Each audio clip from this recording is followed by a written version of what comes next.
welcome back. Segment 2 is sponsored by Cigar Mini, purveyor of luxury cigar accessories and apparel. And if you use coupon code SR2008, you can get 5% off your next order. So go over there and buy a bunch of stuff and really cash in on that 5%. Alright, well, let's go right into the next question here. The question number 4 is from Joel on voicemail, and we'll listen to that now. Yeah, hi, Walt. This is Joel Scott from Beaver Dam, Wisconsin calling. I have a question with regards to wrapper types. Is there a way, a generalization that you Stogie Review guys could give me with regards to the flavor types of different wrappers, such as if you grab a cigar that's a Cameroon wrapper, it should have this type of flavor. If you're smoking with a Corojo wrapper, it should give you this type of flavor. Criollo wrapper versus Connecticut versus Maduro. I can't explain it real well when people ask me, and I would appreciate getting help from you guys, the Stogie Review guys. And by the way, I enjoyed listening to you and Brian, I believe it's Brian, on the Dog Watches last week. Thanks. Again, Joel Scott from Beaver Dam, Wisconsin. Bye. Well, that's a good question, Joel. I've kind of struggled with this myself in the last, I think it was the last Your Questions, My Answers that I was on. We had a similar type of a question regarding wrapper, flavor, etc. I think, for me, it's a very difficult thing to sort of nail down. I'll give it a shot. But then again, you guys are probably going to have differing opinions. So, if you're talking about the different types of wrappers, the ones you mentioned were Cameroon, Connecticut, Maduro, Corojo. For me, a Cameroon is a little bit more of a, I wouldn't say a bitter taste, but in between a natural type cigar, like a Connecticut or other type of natural, and in between that and a Maduro. It's got a little bit of a bitter taste for me, but it's not so bitter that I don't like it. In fact, I actually like Cameroon wrappers. Some of the ones that I enjoy are the Fuente Hemingway series. Beautiful wrapper. It can be a little crisp. Maybe that's the word I'm looking for. Sometimes it's a little bit of a drier taste. Connecticut overall is more of a silky feel, very light,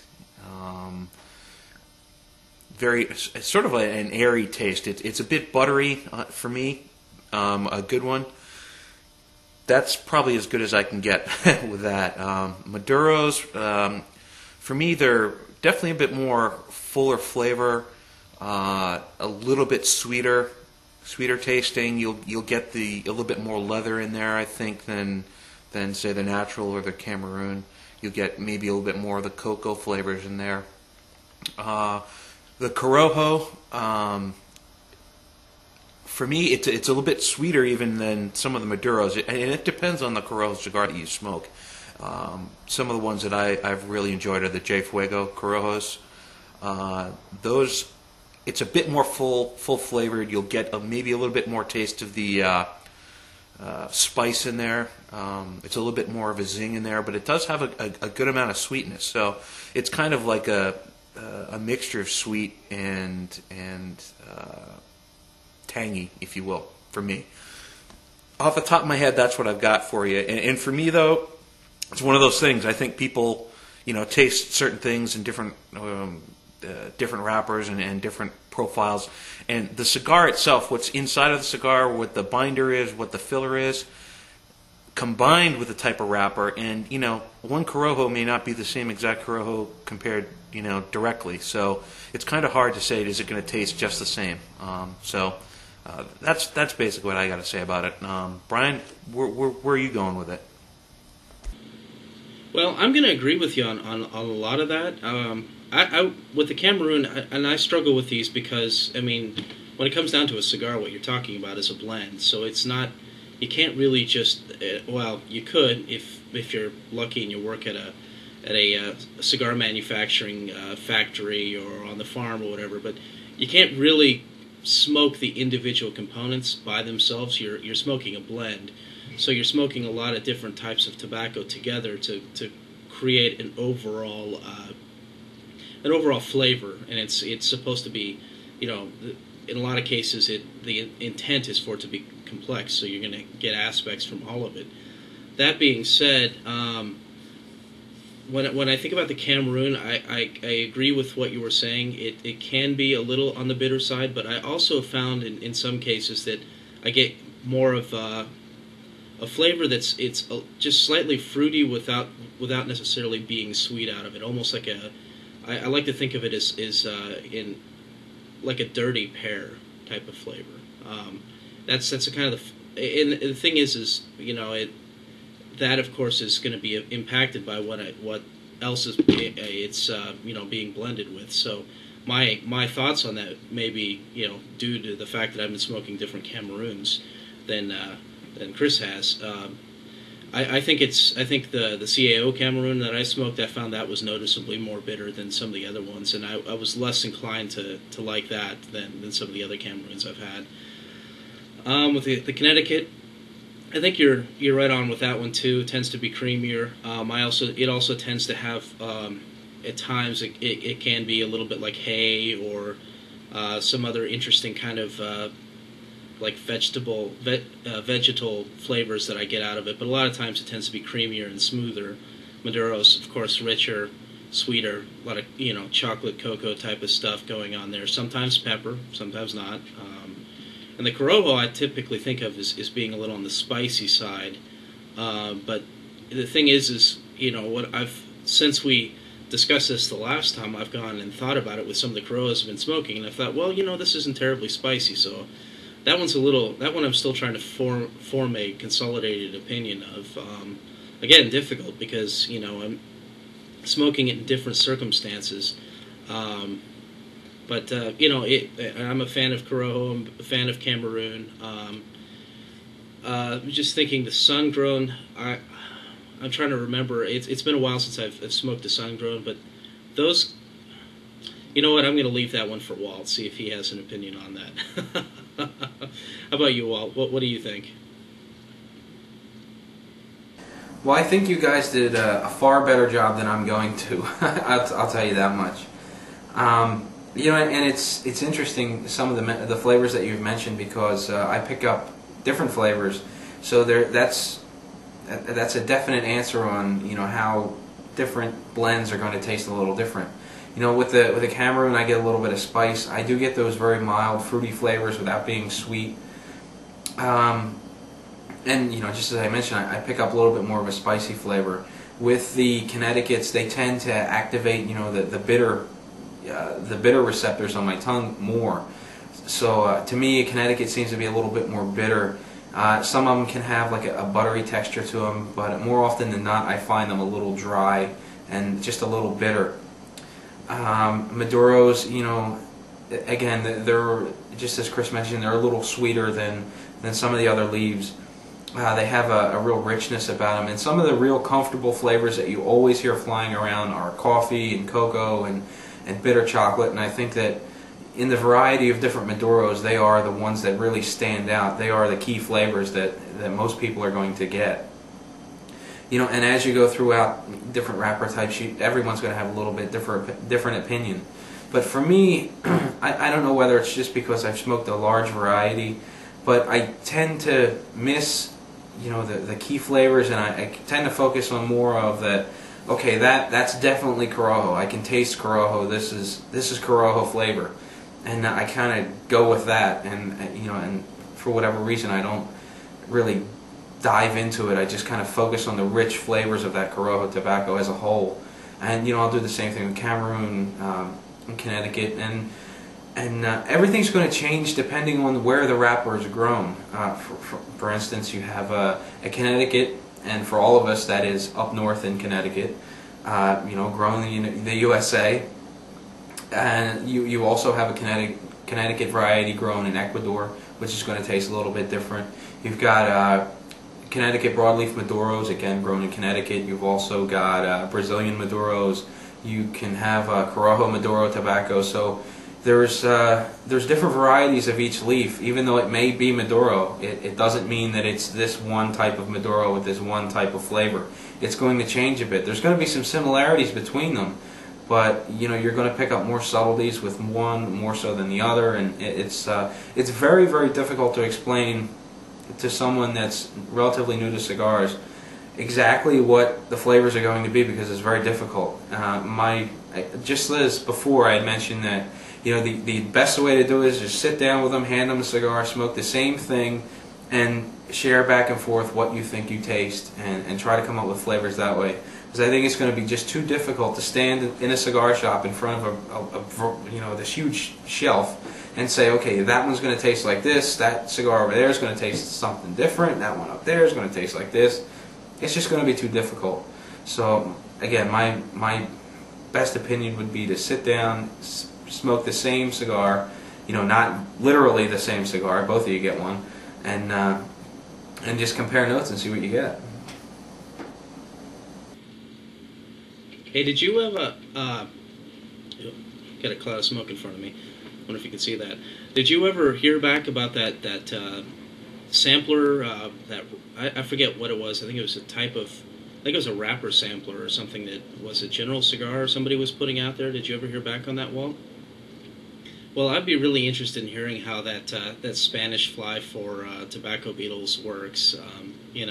If you try that, let us know if you see little tobacco beetles, I don't know, doing the can around it or something like that. I'm curious. I've never heard of them. I've never used one, so I really don't know. Well, in one of the things, the first question is should you buy from your B&M if you know the beetles are around? If you've seen beetles there and they're still there, they're not taking care of it, I'm not buying from them. I mean, it's just as simple as that. If the appropriate approach for them to take would be to immediately take those cigars out and probably destroy them and contact the manufacturer. So if they're leaving them in there, they're not not keeping their stock in good working condition there. I'd wait. I'd give it some time and wait until I saw that they'd taken the appropriate steps to make sure that the smokes you're getting are going to be okay. Of course, I mean there's no guarantees. I mean any cigar might have a beetle in it, and they could pop out. I mean I even had a little cigarillo sized smoke that had beetles in it. It wasn't any big deal to see it was gone, but at some point, and I really would have thought these little guys wouldn't have been subject to that, but at some point they woke up and chewed right through all of them. It was like, well, at least it happened with these and not full-size cigars. It dumped them, and how much will it affect the cigar? Well, I mean, it makes the cigar unsmokable. You get little tunnels and the air passes through them, so unless you like a really, really easy draw with a lot of air in your smoke, I mean, once they started chewing, it's done. It's beetle chewing tobacco. Then it's not something that you want to smoke. I'm not sure about the freezing either. I haven't done it. I keep an eye on my stuff, pretty well. I try to keep stuff isolated. Keep an eye out for things like that. But it's kind of hard to guard against it. The best thing you can do, I think, initially is to not buy from that shop until you're convinced that they're taking good care of their stock. I mean, that's really disturbing that you would know it's there and it's long enough that you would actually buy once and then go back and buy again. It was just I kind of get a little irritated or a little turned off on a shop if I see there's mold on a cigar. The one time I'm in there, I saw in one place I went to, some box was near one of their humidification units, and it had grown a little wispy white beard all over the box, and I was like, wow, that should not be there. And I told them about it, and I guess they'd overlooked it, and they took it out immediately. So I wasn't too turned off on it, but it was like, wow, yuck. How'd you guys let that go for so long? But yeah, the only approach I can think of to make sure that you get rid of them is setting fire to that cigar and sucking on it. That'll kill them. What do you think, Walt? I'm all out of ideas for them, I think. Yeah, after we did the last YQMA, I found out that it was not Padilla that was producing these taster cigarillos, but it was in fact General Cigar. So what I did was I emailed General Cigar and I asked them if these would be available outside of their events, and could you possibly send me some? I'd love to try them and send them out to some of our viewers. I haven't heard back from a General Cigar rep just yet, but I'm really hoping to hear something, because I think it would be great to get a handful of those things, to smoke a couple myself, to share them, and just see what it's all about. I mean, they've got 3 varieties, and from what I understand, you're only supposed to smoke a little bit of it, just so you can taste the cigar. It's not meant to smoke this thing down to the nub. It's just meant as a taster. So I'm really hoping that I hear something back from General Cigar, because I am genuinely interested in checking this out. I think I've got a lot to learn from it, and everyone that gets the opportunity to try it will definitely learn something from it.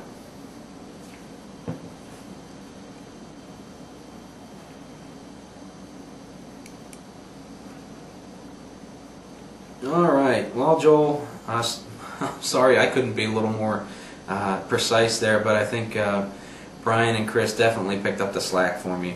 And next question comes from Luke. This is question number 5 from the contact form, and this is a long one, so now would be a good time to hit the pause button, go grab yourself a drink. So here we go. Luke says, well, it finally happened. Excuse me.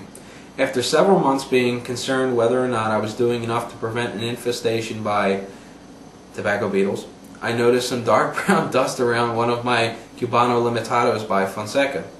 There are a few small holes in that one cigar, but I don't see any beetles anywhere, nor do I see holes in other cigars. I was surprised that the larva hatched now during the cooler months, as I live in Florida, and I've had the cigar in the humidor during warmer months, when I know my RH and temperature were higher. I'm not afraid to smoke cigars that I know have bugs, but I don't want to see my entire collection reduced to dust. I've recently seen beetles in a couple display humidors at my local B&M, and have since stopped purchasing cigars that I intend to age from them, although the culprit Cubano Limitado did come from there several months ago. So here are my questions. Should I avoid buying even full and sealed boxes from my B&M if I know there are beetles around? Should I rush to put my whole collection in the freezer to kill any bugs? How much will the cigars be affected? I've read that some large distributors of cigars actually freeze truckloads of cigars to prevent outbreaks. I'm so paranoid at this point that I'm actually quarantining any new cigars. I buy in a small humidor before adding them to my main humidor. Even though I realize it is unlikely that conditions supporting the eggs hatching will occur. How about a tobacco bug pheromone trap that are available for about $20? Have you heard anything about their effectiveness? What experience have you had with the bugs, and what methods have been effective for you? Sorry about the length of this message, but please feel free to paraphrase. A little bit too late for that. Consolidate the questions or pick and choose from them as you see fit. Thank you for your good work. The Stogie Review is always my first choice in cigar reviews and information. Luke in Winter Park, Florida. Well, anyone want to volunteer to get this one rolling? Well,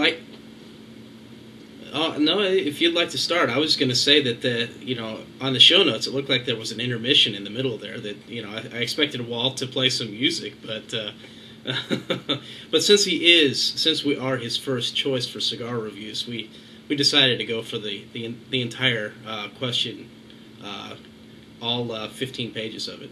Go ahead, Chris. I don't want to step on your toes here as our guest. No toes stepped on, Brian. Believe me.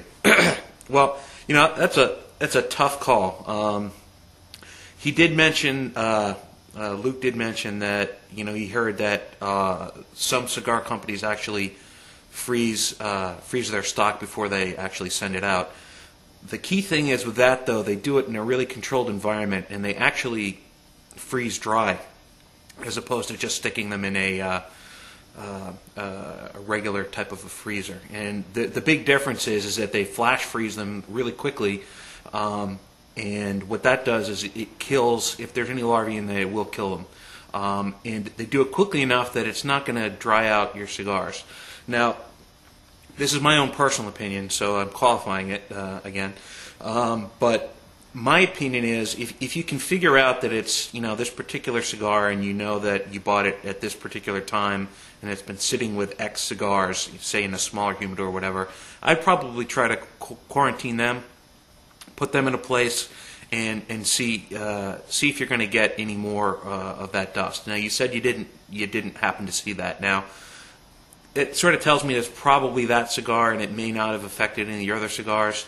If you'd like to try to freeze your cigars, there's ways of doing it. I suggest that you look on a few different sites. Cigar Live, there's a couple of different threads. I know Club Stogie as well, on how people would go ahead and freeze them.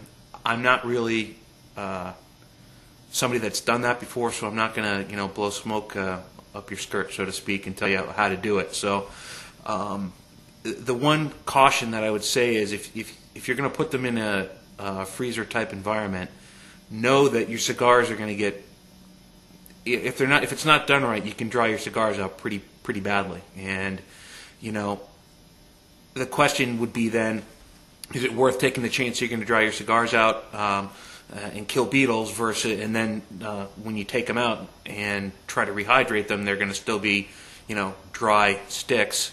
Or are you going to kind of wait it out and see what happens by quarantining, stock that's around that particular cigar, say in a smaller humidor, in a place that's quarantined from the rest of your cigars? I haven't really heard anything about this pheromone trap that you've heard about. So again, I'm not really going to be able to talk too much about that. It sounds to me like that's kind of like I don't know. It seems a bit hokey to me, but whatever, give it a shot and see what happens. My opinion, I guess, to sort of consolidate would be, if you see that you've got another cigar that's got dust coming out of it and you can see some holes, then you want to think about perhaps freezing them. And again, look to a couple of boards or do a Google search and see if you can find cigar freezing and beetles, tobacco beetles. But if it were me, I'd be a bit more cautious and see where it takes you. Well, as far as freezing cigars go, if you look back, way back in the YQMA list, look for an episode that Brian Tipton did. He wasn't in very many, so I think he actually did 2 or 3, but in one of those episodes he went into detail on how he freezes his cigars, because he lives in Texas, and whenever he receives cigars, he freezes them first, and then they go into a Vinotemp unit, basically a wine cooler, a wine fridge, to maintain, excuse me, 60-some% humidity and 60-some degrees. So there would be your resource for freezing cigars. You can also look up on Club Stogie, Cigar Live. They're both great resources for information. I remember seeing something about a guy who was going to try putting his cigars into a cooler and then adding some dry ice. I don't know that he ever did that. I'd be curious to see how that worked out. I know the whole idea there was to flash freeze these cigars, dry freeze them with the dry ice. So you may want to look into that a little bit, see if he stumbled onto something.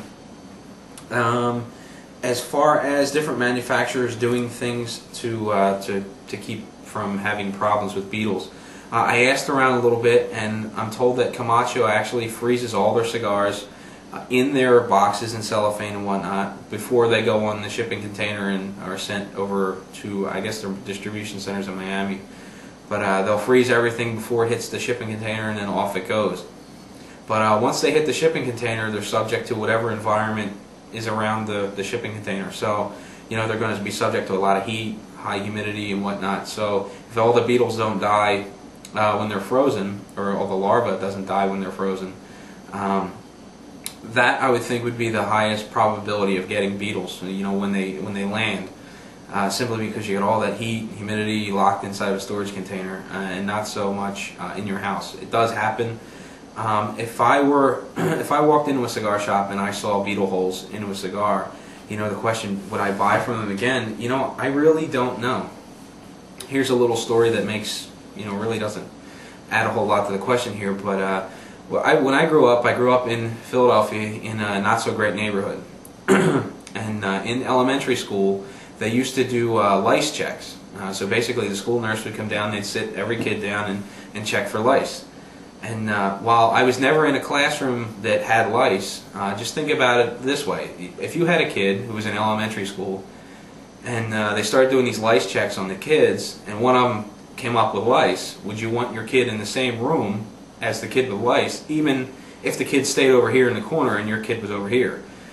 You know, you got to think this stuff's going to travel around given enough time. So as far as I'm concerned, if I found beetle holes in a cigar, I would be extremely cautious because, you know, these things are going to move around. They'll go right through the cellophane and they'll jump on the next box of cigars and then the next and then the next, and before you know it, you know, you could have a huge infestation in your B&M. So I would stay around until I saw the owner, you know, take the appropriate action and take care of these beetles before I went in and bought something. Especially if I was going to buy it, bring it home, and put it in my humidor, I'd be extremely cautious because, just as you said, you know, it's a big collection to lose over beetle problems. So, you know, the manufacturers are doing things to eliminate the problems. I talked to someone from another manufacturer, and they said that they don't freeze their cigars, but everything is temperature controlled until it hits the shipping container. So there's another thing that the manufacturer is doing, just temperature controlling the bunching, rolling, all that stuff, you know, and then they hit the shipping containers and out they go. But I don't know, just look up the previous YQMA for information on freezing your cigars. Possibly look into a wine cooler for keeping temperature of your cigars. And just be very, very careful when buying cigars from that cigar shop unless you intend to smoke them right then and there and not bring anything home. You know, I'm really sorry to hear that you have a huge problem like this, but oh, as far as the pheromone traps go, I don't think they're meant for tobacco beetles. Here in Pennsylvania, we get one period of time during the summer, we get a lot of Japanese beetles. And you'll see these pheromone traps stuck in people's lawns. And basically it's a bag with, I guess, pheromone around the lid of the bag. The Japanese beetles land on the bag, fall inside, and die. And you see these big, massive, bulging bags full of tobacco, full of Japanese beetles. So I seriously doubt that they're actually for for tobacco beetles. And I really don't think they make one for tobacco beetles. At least I've never seen one. And I don't know that I'd go putting this big, massive pheromone trap in your humidor or in your cooler or whatever. I just don't think it would be cost effective or effective at all. But that's all I got, and you know, sorry we couldn't be of more use. But I've never run into a problem with beetles. Neither of you have mentioned ever really having a serious problem with tobacco beetles, aside from your cigarillo issue, Brian. But when you were down at the Arganese factory, did you see anything in particular that they were doing to prevent the issue or kind of alleviate it? You know, I was thinking a little bit about that while you were talking, and I did ask. I think I did ask Gene about that, and he said that they hadn't ever actually had much of a problem with a lot of different pests that sometimes plague some farms and some factories elsewhere. So I'm not sure if we discussed the tobacco beetles specifically, but that was the indication I had, is that there hadn't ever been a problem, so they weren't using any sorts of pesticides geared towards those. I noticed when they were, again, this wasn't specifically said to have anything to do with the beetles themselves, but when they were pulling the tobacco out from bundles and after being aged for some time, some of it they were, you know, rehydrating with a good deal of water and whatnot. Just the way they were handling them, I had to wonder if to a certain extent it might not have also served to kind of eliminate the possibility of any of those beetles, you know, showing up. But I think that was mostly with the wrapper. So I would say I didn't see anything specifically, but then they had not had issues with some pests like some other locations, some other farms have had in the past so far. So I'm not entirely sure about that, but yeah. Do you have anything else you want to add, Chris, to this? Anything we missed? You know, I think we pretty much nailed it. And you know, when it comes down to it, you got to do what you think is best, and that it sucks that you got a cigar that got beetles in it, that had beetles in it. I'd be like Walt said, I'd be really cautious about going back there, and if you go in there the next time and you see any others, I'd for me, I'd probably say something to the owner or at least the manager there, and tell him that that was your experience and that he needs to do something. And based on their response, that's how I would conduct my business with them. Hey guys, I think I may have found the previous YQMA that this was addressed in. I think I did a quick search on beetles on our site, and I think it might be episode 6 of the YQMA. So we may want to put that up there for the readers when we're done with this. Otherwise, just go look for it. Episode 6, I believe, may be the one you want. Yeah, I think so. I think that's right. But look around for it. Look around on the site, and you should find it. Well, there you have it, Luke. Best of luck with your beetle problem, and hopefully it's not an extreme, widespread outbreak. And again, just buy with caution from that cigar shop, and who knows? Maybe it was just that one box of cigars, and some beetles were in just that one particular stick, and they were killed somewhere along the way, either by freezing when they landed in Miami, or whatever the case may be. So again, just be as cautious as possible. But that brings us to question number 6. So Chris, why don't you take it away and tell us what Matt has to say? Sure, no problem, Walt. Okay, question 6 from Matt via the contact form. Hello, Stogie Review. So here's my story. I bought about 12 cigars a few weeks ago, and they came to me by mail, and when they got here, they were a little dry. At the time, I didn't have a proper humidor and was using a Tupperware with humidifying crystals. Now, I'm finding soft spots on nearly all of my cigars. I'm worried about poor draw, but more importantly, cracking. Any suggestions? And when I transfer them from or to a proper humidor within a week when I get the chance to buy one, is there anything I can do aside from monitoring for proper humidity levels to ensure it doesn't happen again?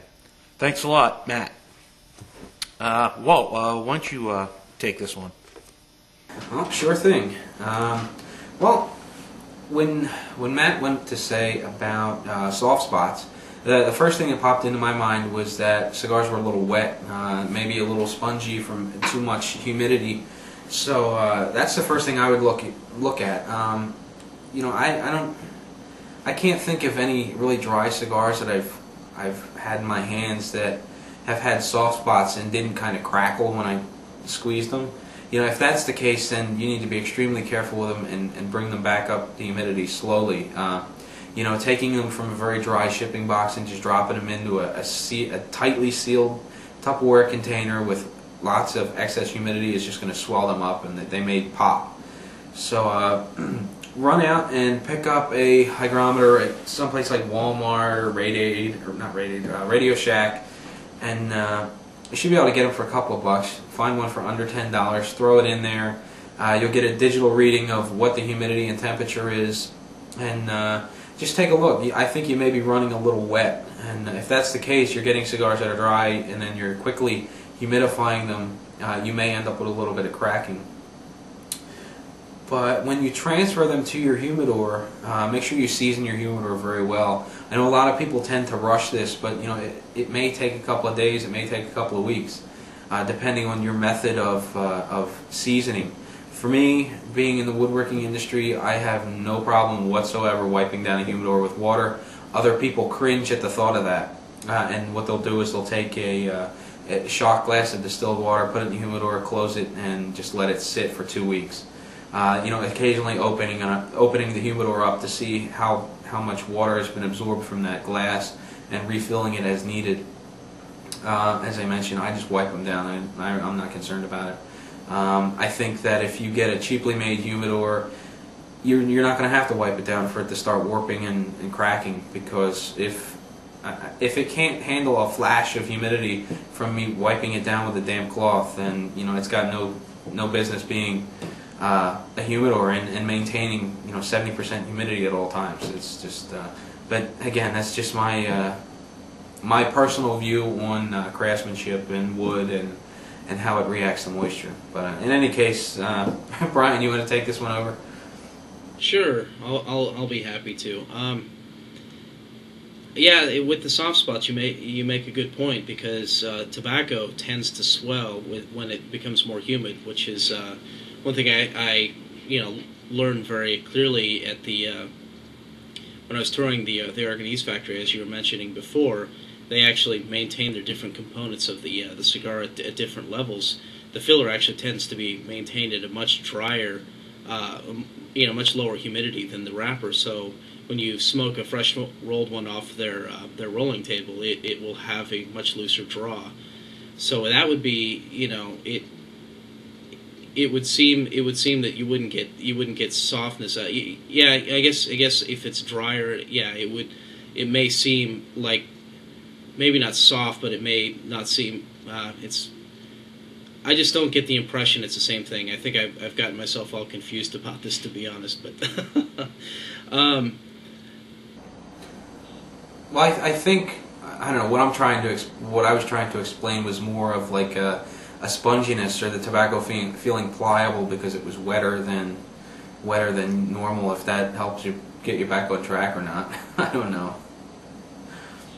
Yeah, actually that does. The sponginess is what I was thinking, and sponginess is more in terms of something I would consider, danger for mold or whatever. But, softer, a lot of, maybe give, if we use that instead of softness per se, that may be, an indication of it being drier.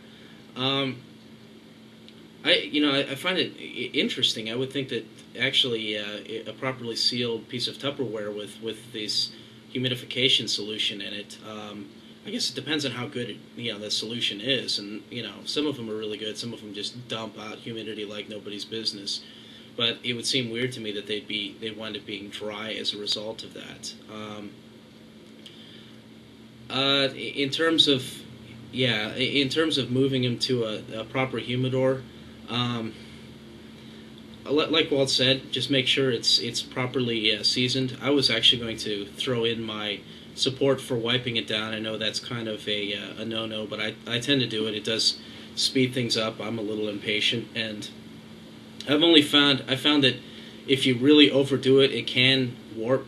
Some of the wood can swell, but I found even in the case where I had a humidor that did swell a bit, given some time for it to dry out a little bit, it actually it was no longer a problem. I had one that had an extremely tight-fitting lid for a while as a result of that. So you can overdo that, but generally speaking, yeah. I mean, I don't think there's a problem with that. But I mean, aside from, I think that you just need to give these cigars time to sit in a proper environment and let them regulate themselves, even out. I'd be kind of surprised if they really explode. I guess it would if they were really dry, but I don't know. I'm thinking that you're probably going to be okay with these if you just move them to from, especially if the Tupperware is a lot more humid. I think you're going to be okay if you move them to a less humid environment. If you take them from 80 down to 70, I think they'll be all right. I don't think you're going to run into problems. I don't think I see an issue here where you're going to go from being extremely dry to being very wet. But I don't know. Well, what do you think, Chris? I'll let you help us out here. Sure. Well, I think I agree with basically both of what you guys were saying. A couple of things that popped into my head. You spoke about Matt spoke about using Tupperware or Tupperdoor. The one thing about a Tupperdoor is it's different from obviously a wooden humidor is that the plastic in it has no chance of absorbing any humidity. So if you use something like crystals, what they're going to do is they're going to throw out a bunch of humidity, and you've got a dry cigar made out of dry leaves. In this particular case, it's dry because of the shipping and the packaging, etc., getting to you.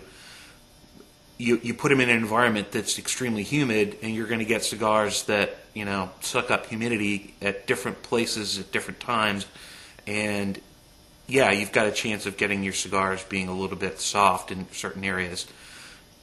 I don't think it's so much the fact that it was in Tupperware, it's the fact that the environment that the cigars were in wasn't properly regulated. So for me, I've had extreme success with using Tupperware, if you will, but the thing that I do is, and I'm not going to get into discussion of what's the best humidification, element to use, but I use beads and I use pucks in all of mine from Cigarmany.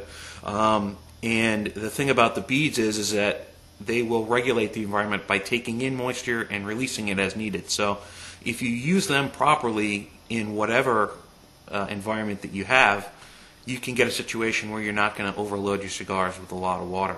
Now, that's up to you. If you use something else like, Cigar Oasis, etc., that's able to regulate in a larger area properly, do that. That's fine. The suggestions that both of you guys said about, perhaps, seasoning your wood humidor well. No matter what you do, if you wipe it down and you give it time to absorb that humidity, and then your cigars, and season it for a couple of days, a couple of weeks, etc. You put your cigars in it. Make sure that the environment inside of that as well is going to be regulated. And like Walt said, get yourself a decent little hygrometer and make sure that you've got the right levels. And it's going to take some time. If you've got dry cigars, it's not like a couple of days. It may not be a couple of weeks. It could be a month or 2 months before you're able to see a noticeable change in the cigars. So that seems to me like the minute I get dry cigars from anybody, either in a bomb or if I buy them off the internet and I get them and they're dry, I'm thinking I'm not going to be smoking these cigars for a while. It kind of sucks that you just spent money and you want to smoke these cigars right away. But I think if you want the experience, you're going to have to let them sit and age over a little bit of period of time. Let that humidity come back in the cigar slowly. Now you mentioned that you had some soft spots in them already. Putting them into a regulated environment is the way to go. Whether it's Tupperware or whether it's a nice wooden Spanish cedar humidor. That's pretty much what I've got to say about that. Yeah, I forgot I was gonna mention the puck when I got myself all confused there. I was kind of spaced out while Walt was answering the question, but yeah, beads are a great way to go when you've got them in Tupperware, just because they'll put humidity out, but they'll also take it back in when there's too much of it, in the environment. So you really can't go wrong there, in my opinion. Yeah, and I would say if you're worried about the draw just because of the soft spots, assuming they don't sound crackly to you when you give them a squeeze or whatever, I'd say go ahead and try smoking one just to see see how it goes. See if you do have draw problems, or they burn really fast, or they just dump smoke or something like that. Then, as Chris said, you're going to want to put those aside, and unfortunately, maybe go to your local B&M and pick up some smokes to tide you over while those guys are recovering from their dry journey. Yeah, that would be my. I'd give them a shot. Give them a squeeze. See if they sound dry. Smoke them. See if they smoke okay. If they smoke okay, then maybe you don't have a problem. It's good to be concerned. It's good to keep an eye on them. But you might be all right. It may turn out okay. Another thought that just kind of popped into my head here. Matt says that he bought 12 cigars a few weeks ago, and they came by mail. So I don't know whether these were 12 singles or you bought a sampler of some sort and you got 12 of the same cigar. And if that's the case, it may be an issue of the particular cigar you bought, maybe a little underfilled. And that could be your soft spot right there. So, get them into a regulated environment. As Brian mentioned, definitely smoke 1 or 2 or 3 and see how they perform. If they're a box press cigar, chances are you're going to feel softness from head to foot simply because they tend to be a little underfilled so that they can shape them. But that may be another avenue of something to look into. I think that one just kind of went right over my head until I looked at the number again. But it could be that you just got some underfilled cigars. So definitely smoke a couple and let us know how they turn out. Well, and that brings us to our final question of the show, actually. I cut the number of questions down quite a bit. Went from 10 to 6. So hopefully we won't bore you to death with 2 hours of talk again. So take a second, listen to JCW 112 via voicemail, and we'll be right back. Hey guys, this is JCW 122 from the forums. I had a question. Well, not really a question, but I wanted to know what your thoughts were about Castro stepping down as dictator in Cuba, and wanted to know if you guys had any thoughts about if it will have any effect on the cigar market. Obviously, they haven't removed the embargo because of it, but I thought maybe at least get people thinking about cigars. Maybe that'll help. Or if you guys had any thoughts about maybe in the future, if the government changed, if they would lift the embargo. Anything related to that, really. Just wanted your thoughts on it. That's about it. Thanks. Bye. All right, you just heard from JCW122 on the topic of Castro, and this has been, people have been talking about this like crazy ever since it was announced he was stepping down. My initial question really about this is he even still alive? I mean, because there's I don't think even if he'd been dead for months at this point, like a lot of people think, there's no way that in a tight run government system like that they're going to announce he just passed and leave everything in a state of chaos. They're going to do exactly what they've done here, make a smooth transition where the guy steps down and decides he's going to move along and let other people take over. But in terms of one way or the other, him being out of the realm of politics here when it comes to Cuba, I would say that I don't see this really changing anything anytime soon. I read one article that came out the day of the announcement, and the State Department said that they weren't even planning on reviewing the situation. I mean, there's you gotta look at it as more than just, it's not just an embargo against Fidel Castro. It's a Cuban embargo based upon their style of government. The style of government hasn't changed, and the risks, of course, associated with them not being friendly to all perceived enemies of the United States. But it's not just Fidel Castro that the embargo is against. It's against the whole regime, and it hasn't changed at all yet. And it's going to his brother, who's been an active part of the current system, the current regime. So nothing really has changed. But even if he decided, hey, you know what, we're tired of being the way we are. We're going to change. We're going to do all kinds of things. We're going to become more of a democracy or something like that, or just in general be friendlier to our neighbors. Even if that did happen, you would still be some time. It's going to take time for the government to review everything. They're going to have subcommittees evaluate the impacts economically and all sorts of stuff.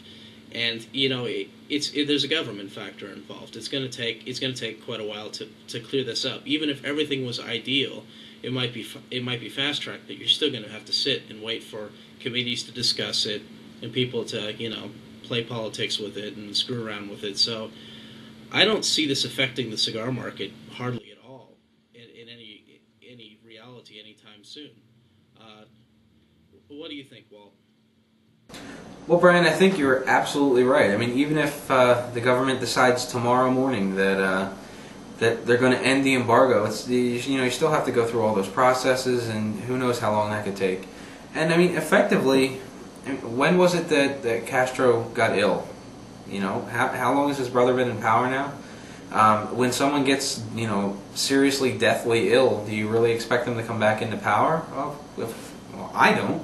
So, I mean, I think if the government were going to do anything, they'd have put the wheels in motion already. So, if something does happen, I think it's going to be a couple of years down the line, and I don't think the government's going to be in a big rush to to end the embargo and sort of flood the cigar market with Cuban cigars and Cuban coffee and everything else.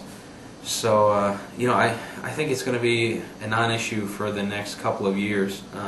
I know that's not the answer a lot of people want to hear. You know, they want their Cuban cigars and they want them legally, but you know, I just don't see this thing being fast-tracked. It's going to be a while, and you know, when the Cuban cigars do come into the market, I think that I don't know. I think that they're going to ramp up production and try to meet this demand, and they're just going to kind of fall flat on their face. I don't think that they're ready for the invasion of the U.S. market on a full scale. You know, right now they're getting quite a bit of U.S. sales illegally, but you know, that's nothing like what they're going to get when the floodgates open.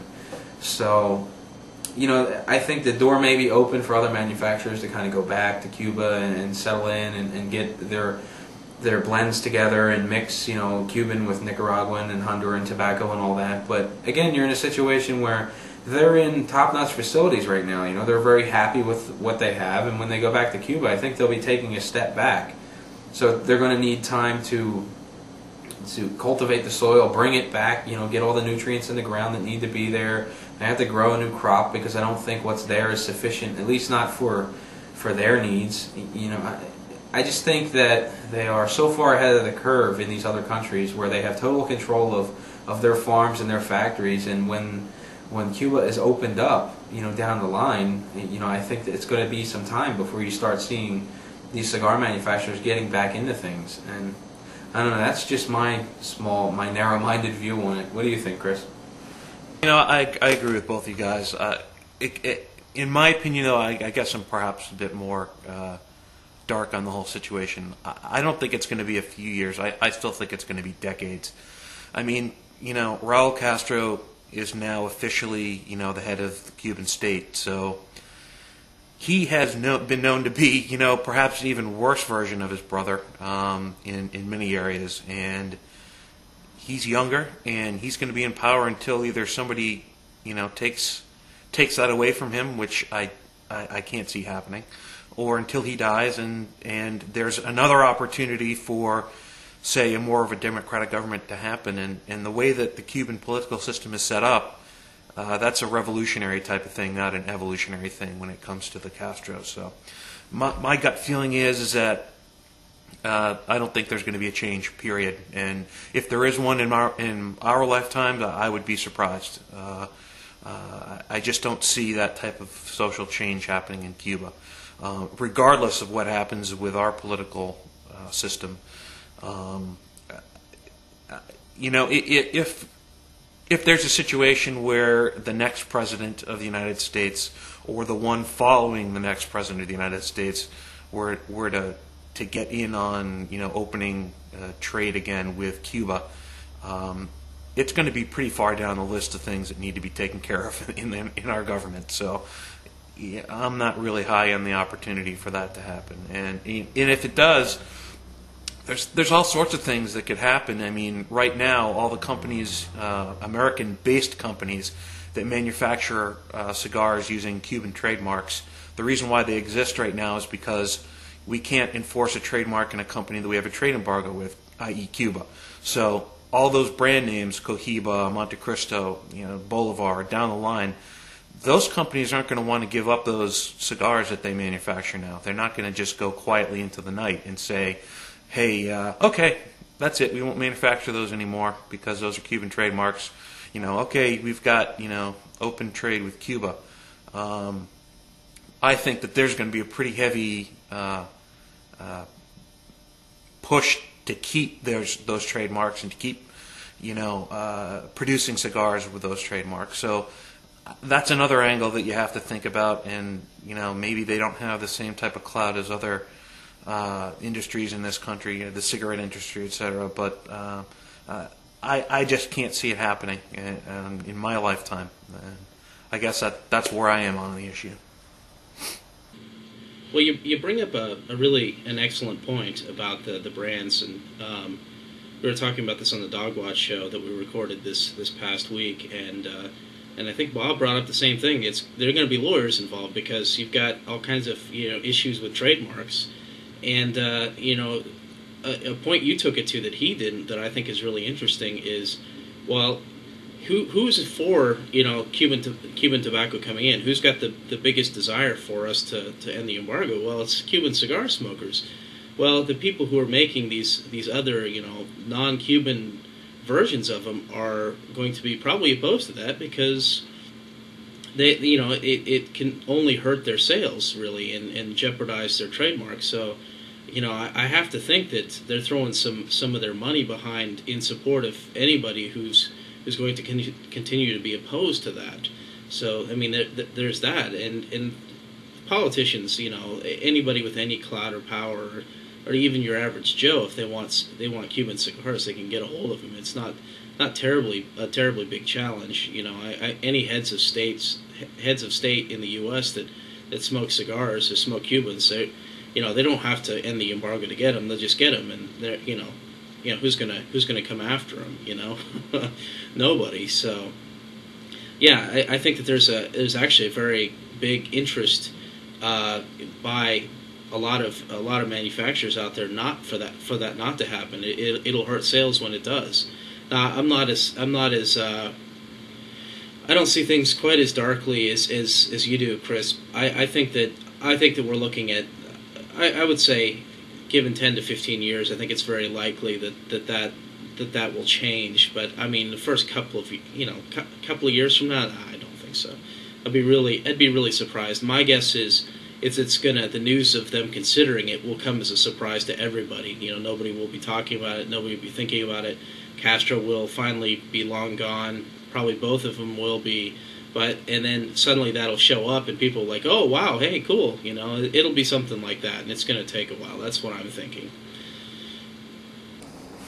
Well, I don't know about you guys, but would you be terribly excited to get your hands on a Cuban cigar at your local cigar shop if and when this embargo thing did go down and they were readily available? I mean, would you just rush out and start buying them? I know there are tons and tons of people that would, but I'm really impressed with the quality of cigars that are coming out of Nicaragua, Honduras, Dominican Republic, all these other smaller countries that are producing cigars. That I don't know. I mean, the desire is there. It's always going to be there, especially now that it's forbidden fruit. But I mean, when the door is opened, I mean, I really don't see myself rushing out to buy a Cuban cigar. But that's just, again, that's my view on it. What about you? I mean, you guys, any desire whatsoever to rush out and buy a Cuban cigar when they come, knocking on the door? To be honest, Walt and Brian, not really. For me, I mean, I'm not, the quote-unquote aficionado of Cuban cigars that some others are. I've had my share of unmentionables, but I'm in total agreement with you, Walt. For me, the cigars on the market now, there's so many really good cigars that I've got my hands full. And yeah, okay, if there were some in the local B&M, would I partake? Yeah, probably. But not to the degree where I'd be going nuts about it. I really wouldn't. I don't know. What do you think, Brian? Well, I think that I would go and pick, if they were available in the local B&M, I would go smoke them just to catch up, because I've had a few, had some opportunities. Anytime I travel, I try to enjoy one if I can.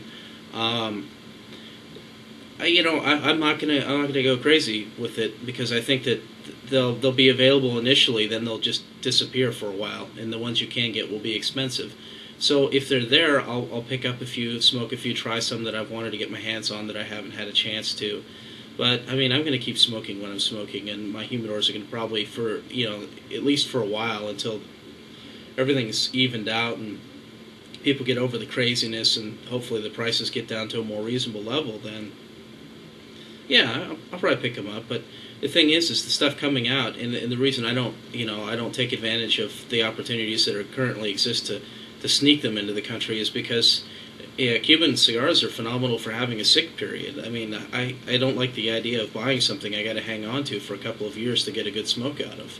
I mean, I don't have to do that with any other cigars. So I mean, will I buy them in the shop if they're there? Yeah, I'll probably have a few. You know, I'll experiment. I'm gonna want to try everything that's available to me, but I don't see myself buying them in boxes until, you know, the craze is over. Whenever this finally does happen, it's just, you know, there's just so much good stuff out there. You know, I'll let everybody else be frenzied about it and come along after it's cooled a bit. I think that's what I'm gonna do.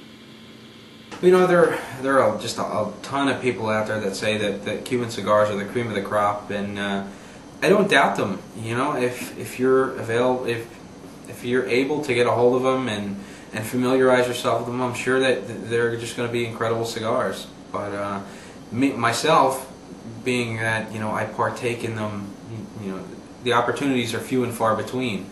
So you know, I don't have the refined Cuban tobacco palate, so to speak.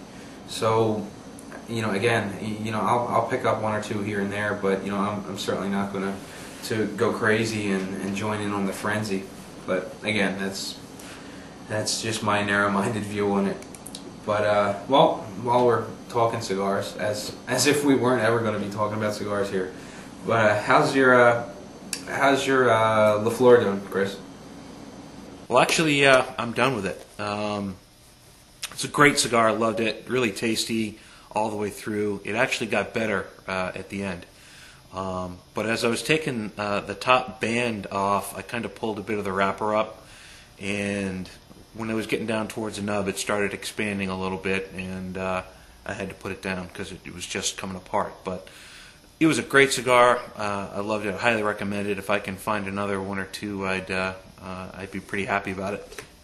Brian, how about you, man? Well, like you, mine is pretty much done, and it's not a whole heck of a lot left to it. It's not quite a nub, but, you know, without going to extremes, my fat fingers are having trouble holding it while I'm smoking it. So, and it's been going out, but I really enjoyed the Yellow Cobra. I thought it was great. I thought it was nice and rich the whole way through. You know, it just occurred to me when I was thinking about it, when you started the topic of these cigars, I was thinking about it, like, you know, I hadn't really noticed the specific flavors going through it, which is kind of interesting. And I think it's kind of, it's interesting how difficult it is when you're not really focusing on the cigar to let that stuff go by. But it was nice and rich, it was very tasty, and it burned beautifully the whole way through. I actually, I lit up one I had in the ashtray. I had partially smoked before the show, not estimating my time right. And I think it's one of the little Alec Bradley Maxes, so I'm working on that little guy, a little bit of that guy too. So I'm really smoking them up here. How about you, Walt? Well, I think I'm right on par with you as far as the flavors of the El Cobre go. You know, it's really difficult to pick out the finer points of the cigar when you're really involved in something else. But, you know, what I did take out of the cigar has just been very rich and flavorful, and you know, the body just keeps on building as you go. It is certainly a full-bodied cigar. I've got about an inch left. It's burned beautifully. It's getting a little warm on the fingers, but you know, I don't think it'll be too much of an issue. I'll just start smoking a little bit slower. But I'm positive that this cigar is going to be gone before we're done the show. But at any rate, it's about time for our second production break, so sit tight, we'll be right back.